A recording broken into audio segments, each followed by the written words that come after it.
আসসালামু আলাইকুম রনি ভাই, ভালো আছেন? ওয়ালাইকুম আসসালাম। ভালো আছি আমি, তুমি ভালো আছো মুন্না? বাড়িপুর গেছিলাম আপনি খোঁজার লেগে। তা কাকি গুলো তো দোকানে গেছে, এই জন্য দোকানে চলে আসলাম। তা হঠাৎ কি মনে করে আবার ব্যাগ স্যাগ হাতে দেখতেছি? আরে কইন না ভাই, আজকে মসজিদে ইফতারির পালি পড়ছে আমার। ইফতারি দেওয়ার ভেতরে ব্যাগ নিয়ে বাজারে যেতেছি ইফতারি কেনার লেগে। ও তাই?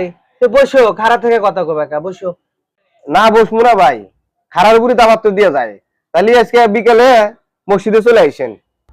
তা দাবাত আমি কবুল করলাম, কিন্তু তুমি না কইলা যে আমার হাতের অবস্থা খারাপ, আমার থেকে 1,000 টাকা ছিল। তার রাতের মধ্যে টাকা তুমি কোন থেকে গোছ করলে?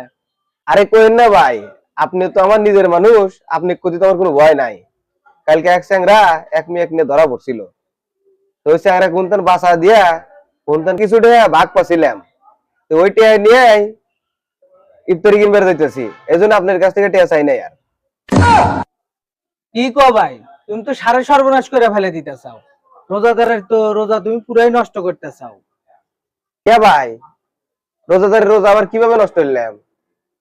তুমি যে ঘুষের টাকা নিয়ে ইফতারি কিনবার যেতে চাও, ওই ইফতারি যদি রোজাদাররা খায়, তাকে রোজা হবো না তো ভাই। বিনিময়ে তোমার সব হবো না, আরো পাপ হবো। কারণ তুমি 100-150 লোকের রোজা নষ্ট করতে চাও।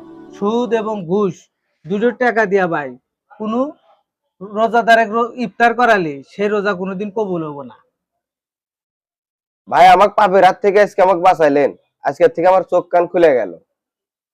শুধু সুদ ঘুষের টাকা না, যত অবৈধ টাকা আছে তা দিয়ে যদি তুমি রোজাদারে ইফতার করাও, সে রোজা কোনোদিন কবুল হবে না। বিনিময়ে তুমি খালি পাপের ভাগী হবে। আর শোনো, তুমি যদি তোমার হালাল রোজগার দিয়া একটা খেজুর এবং 1 গ্লাস পানি দিয়ে তুমি রোজাদারকে ইফতার করা, তুমি দিয়ে গুণ সব পাবে। এটা মাথাতে রাখো।